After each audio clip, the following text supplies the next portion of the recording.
It was Carrie Underwood's breakout hit in 2005. 2005, that seems like a lifetime ago now, doesn't it? But it was 2005, her first single after winning American Idol. Sitting at the top of the Billboard country chart for 6 straight weeks, it garnered Underwood Grammy Awards for Best Female Vocal Performance and Best Country Song, as well as Single of the Year from the Academy of Country Music. With nearly 2.5 million downloads, it's hit triple platinum status, and it's the song that catapulted Carrie Underwood from stardom to superstardom. Now, I want to say I have nothing against Carrie Underwood, or even country music for that matter, but I will tell you, I intensely dislike that song. I don't want to use the word hate, but it's pretty close.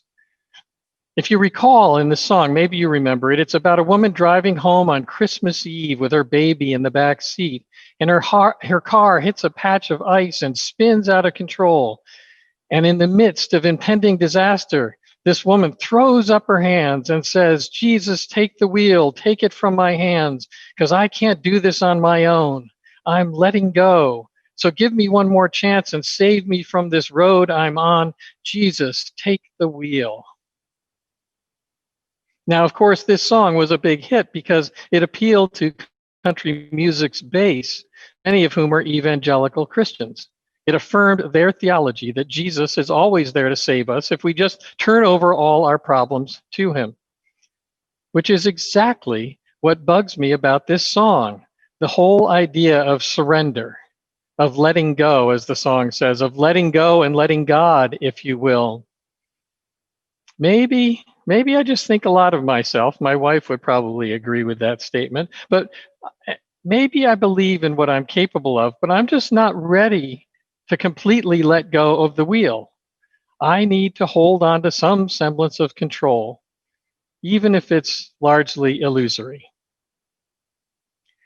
Instead of letting go and letting God, I'm more of a trust in God, but tie up your camel kind of person. Let me say that again. Trust in God, but tie up your camel. That expression has been attributed both as an Arab proverb and as something said by no less than the great prophet Muhammad himself. What speaks to me about this expression, where Jesus take the wheel, doesn't, is that it keeps us in the game. It doesn't require us to throw up our hands helplessly. It says that faith is good, but a blind faith that abandons common sense and any degree of agency goes too far. It puts us in partnership with God instead of putting our fate completely in God's hands. God is my co-pilot, you may have heard, but not the captain of my ship. Now, I don't know any of you except for Nikki and Paul and Nadia and Sophia, but I'm guessing that at least for some of you, the tie up your camel part of the proverb is fine, but the idea of trusting God makes you maybe a little antsy, a little squirmy. Tying up our camel speaks to our own abilities, our own sense of control. It also appeals to the strong sense of and tradition of humanism in our faith. Our reliance on reason and our faith in the prospect of human endeavors dates back to the earliest days of American Unitarianism in the 18th century. And the tie up your camel part of that statement speaks to me as well. It does. But it only gets me so far. Because I have a longing. I have a longing for something more than science and reason and rational thought. I trust in those things, especially now, but they, for me, are not enough. They are not the be-all and end-all. These things speak to my head, but I also need things that speak to my heart, that feed my spirit. Things like beauty and joy, mystery, wonder and awe.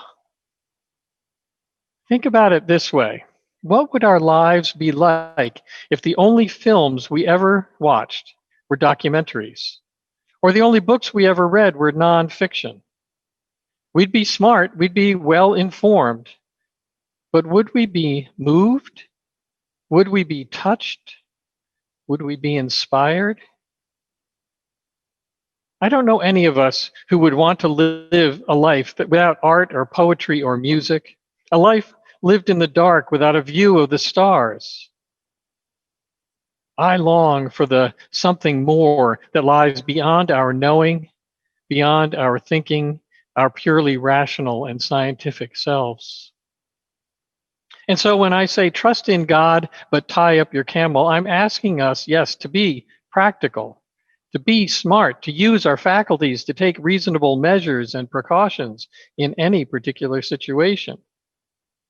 But I'm also asking us to consider whether and to what extent we might also be willing to open ourselves up to other possibilities.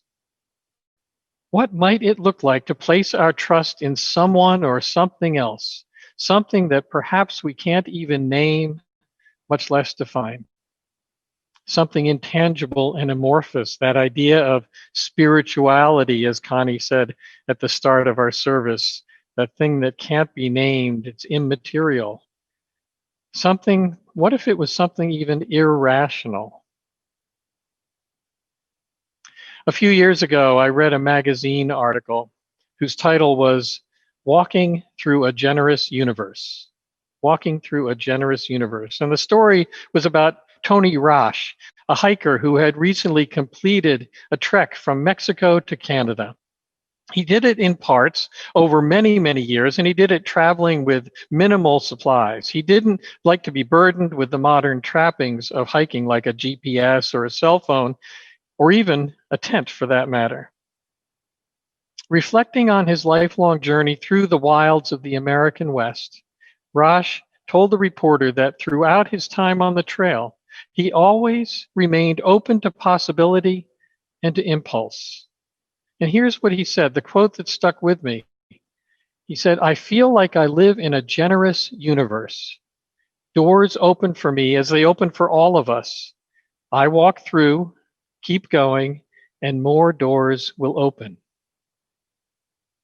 How's that for a statement of trust, a statement of faith?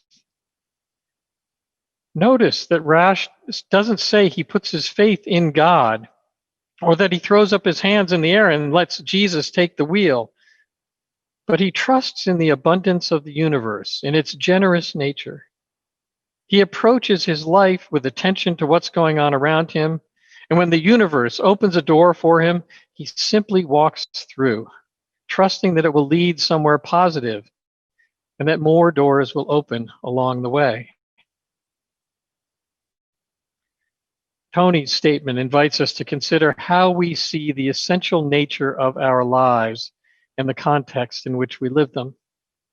Do we see the universe as a place of abundance and generosity, offering us up gifts that we can embrace if only we take the time to pay attention enough to notice them? Or is life dark and dangerous, filled with malevolent forces that seek to defeat us? Now, maybe we see the universe as neutral, neither positive nor negative, full of natural processes and forces that we're simply a part of and subject to. Who or what can we trust? This question feels particularly important these days under our current circumstances and under this current administration. How we answer this question, who or what can we trust, will play a large role in how we choose to live our lives. The degree in which we trust in God, in the universe, in each other, determines the degree to which we're willing to take risks. Right now, amidst this pandemic, I've got a friend who's considering making a big career move. The circumstances he finds himself in are less than ideal. And as we know, it's a pretty challenging job market right now.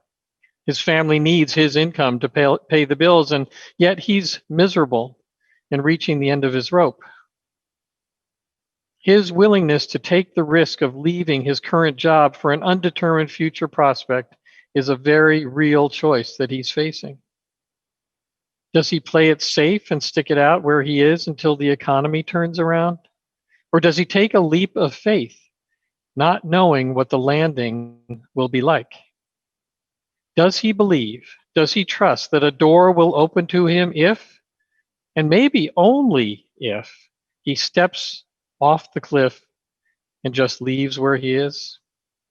Not blindly step off the cliff, mind you, not throw up his hands and let it all go and let Jesus take the wheel, but to do it with ample preparation, with support from family and friends, with some due diligence. Trust in God, but tie up your camel.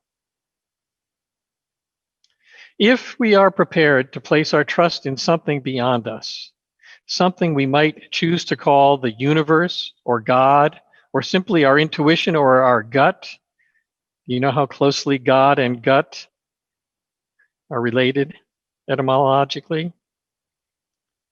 If we do choose to trust in something like that, we are more likely to live into the fullness of our lives. Put another way, if we believe that the universe is a dark and sinister place, or we believe that it is morally, ethically, and spiritually neutral, we're much less likely to take a leap into an uncertain future. But if the past 9 months have taught us anything, it's this. The future is uncertain, no matter how rational and deliberate we are. There is no mathematical formula that says if we do or don't do these certain things, that we'll be assured of a certain outcome. If there's one thing we can trust in our lives, it's that there are no sure things.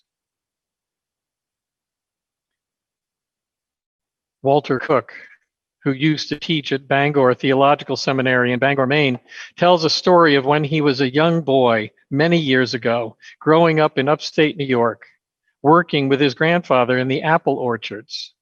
Now, back in those days, in order to keep the harvest fresh with the lack of refrigeration, apple cellars were dug, and the bushels of apples were stored deep in the ground. Once a cellar was dug, a ladder was lowered down into the cellar, and bushel baskets were carried down the ladder. Now, Walter tells of a day when he was, as a young boy, he was working in the orchard with his grandfather, and his grandfather had disappeared down the ladder into one of these cellars, into the darkness, totally out of his sight, as he stood on the ground above. And when Walter asked his grandfather if he could come down into the cellar too, his grandfather said that he could. "Just jump," his grandfather called from the darkness. "I'll catch you."